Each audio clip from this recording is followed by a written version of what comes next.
teaching you about the right way to clean your flute.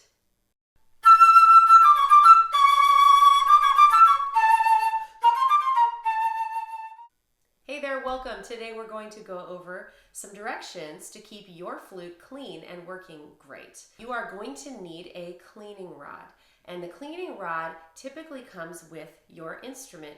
These can be made out of plastic like this one, they can be made out of wood, or the most common type that we see, especially for beginner instruments, is made out of metal. So make sure that you have one of these. Your flute will typically come with one. Oftentimes a metal cleaning rod will be kept inside the case, and there will often be a small groove inside the case that holds that cleaning rod. If you don't have one, you can purchase one, and they're not very expensive. So I'll include a link down in the description below. And it's really important that you have one of these. So if you don't have one, make sure that you order one. If you are renting an instrument, that is a normal thing that should be included with your instrument rental. The next items that you're going to need to clean your flute is a silver polishing cloth or some kind of polishing cloth. It doesn't have to be silver specifically. However, if you have an instrument that is solid silver or silver plated, so those would tend to be, any instrument could be silver plated. The solid silver is going to tend to be intermediate and more advanced flutes. Finally, you're going to want to have a swab that goes on the inside of the instrument. Now, there are some different varieties of the swabs. Some people really like to have a cotton swab because they can create a new one. They can cut them out of cotton fabric. They can throw them in the laundry and wash them, and that's a great idea, and there are a lot of really great looking cotton swabs out there. I am a big fan of silk swabs. So this is an example of a silk flute swab. You can see it's kind of a triangle shape. There are a couple of advantages to the silk swab. One, it's nearly impossible to get this thing stuck inside your instrument. It just doesn't have a lot of bulk to it, and I think that that's a huge strength for the silk swab. Secondly, they dry off very quickly. So even if you find that you need to store a silk swab inside of your flute case, it's going to tend not to have a lot of moisture come with it. I also highly recommend silk swabs for piccolos because a lot of piccolos have a tapered or conical shape to them, and they have a very small opening at the end, and I really find that silk swabs are much easier to use when you are cleaning a piccolo. There are two different types of cleaning that you'll have to do as a flutist. One is your daily cleaning that you would do every time that you play the instrument. And then secondly, you have a more special occasion kind of cleaning, something you might maybe do monthly right before a concert where you're cleaning the outside of the instrument. It's a little bit more involved. So we're going to start first with the everyday cleaning, what we should be doing every time we play our instrument.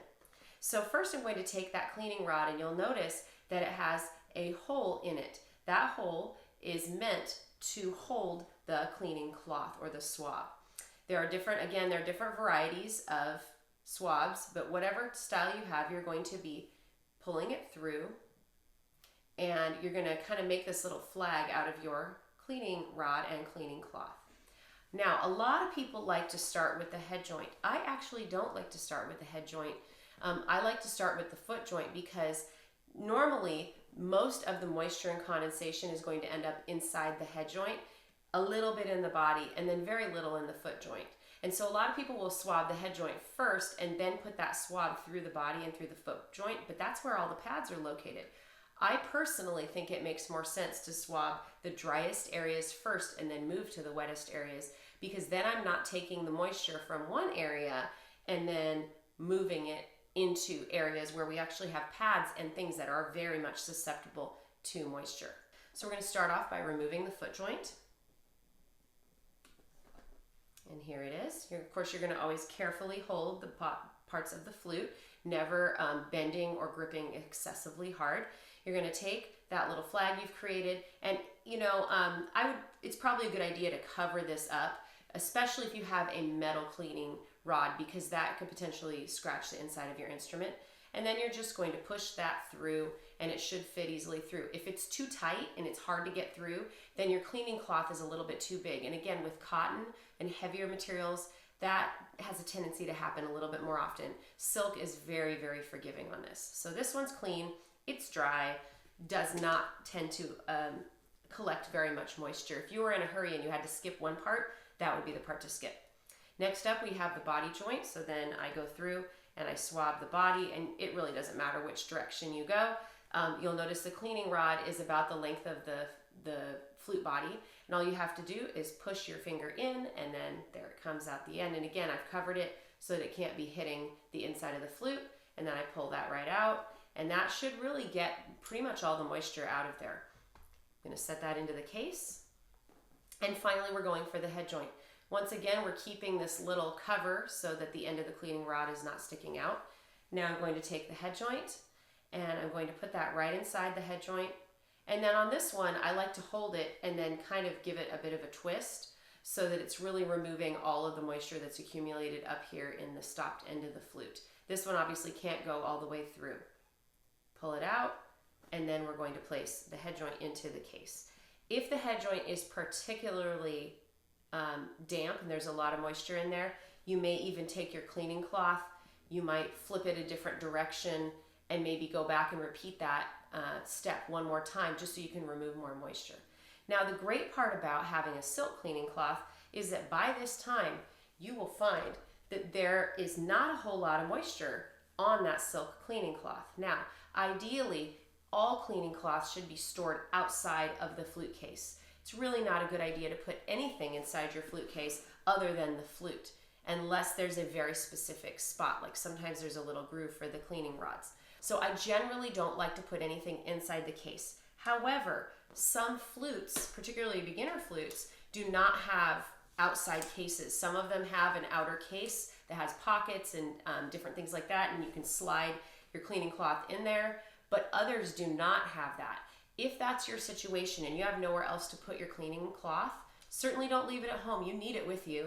So what I would do is that's a great situation to get a silk cleaning cloth, because again, when I crush that one down, it's not hurting my flute. It's my case easily closes. It doesn't require any pressure. If you are trying to put your cleaning cloth into your case and you feel any kind of resistance or pressure at all, it does not fit in your case, and you definitely should not be storing it in the case. So be really, really careful about that, because that can cause damage to your flute. I definitely recommend, if at all possible, find a place to store the cleaning swab outside of the case. If you don't have an outer case for your instrument and you'd like one, you can find those on the internet. And so there are a lot of options for you. I've also seen people use different kinds of bags, reusable shopping bags, different things. You have a lot of options. So make sure that at all times you travel with your cleaning rod and your cleaning cloth. You need that all the time, every time you play your flute. So make sure you always have it. Finally, we're moving to more of a special kind of cleaning. This is the one you might do every month or so at home. And this is not what you would do in the middle of a music rehearsal or something like that. So this is using the polishing cloth, and you can see this one's had a lot of good wear. So what you're going to do is just take out your instrument and you're going to polish it very, very carefully, making sure that you're not bumping anything, any of the parts of it. You'll notice that the tarnish tends to collect on areas where there are like grooves and edges and things, so really get into those. Be really careful when you are polishing near the crown, because this is actually attached to a screw and it can change the position of the cork in your flute, and it can create some tuning problems by making your flute the wrong length. So be sure that you're not twisting that as you clean. So you're just going to polish all the areas very, very carefully. Make sure that you are removing any tarnish. When you are working around the keys of the instrument, you want to use extra care and make sure that you can only go so far before you start to get into these different springs and mechanisms. The springs are these little things that stick across here. You just definitely don't want to bump into those, because that can be really bad news for your instrument and not working. If you're polishing on a key, go ahead and press the key all the way down and give it a little rub there, and and your flute's going to look a whole lot better, and it always feels really good to play on a really, really clean flute. You would repeat that step on the foot joint as well, and then you have a beautiful, clean, awesome looking flute. Make sure that you also polish the tenons on the flute. Those are the parts that stick into the other parts of the instrument, because those can accumulate tarnish as well, and that can make the fit a little bit tighter of the flute. And if you've ever had that situation where either the head joint or the foot joint doesn't fit well on the body, sometimes just giving it a good clean and actually getting in the inside of where those go as well, so like inside of here, can really help with the fit of the flute and really making it have a nice snug fit and not be sticky. So there you have it. That's how you keep your flute clean, feeling great, and looking great as well. I hope this video was helpful to you today. If it was helpful, go ahead and like and subscribe, and add your comments or questions in the comment section below. Thanks for joining me today. Have a great day. Take good care of your flute. Bye. I can't remember.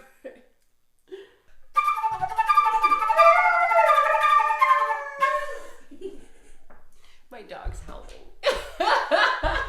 What do you think?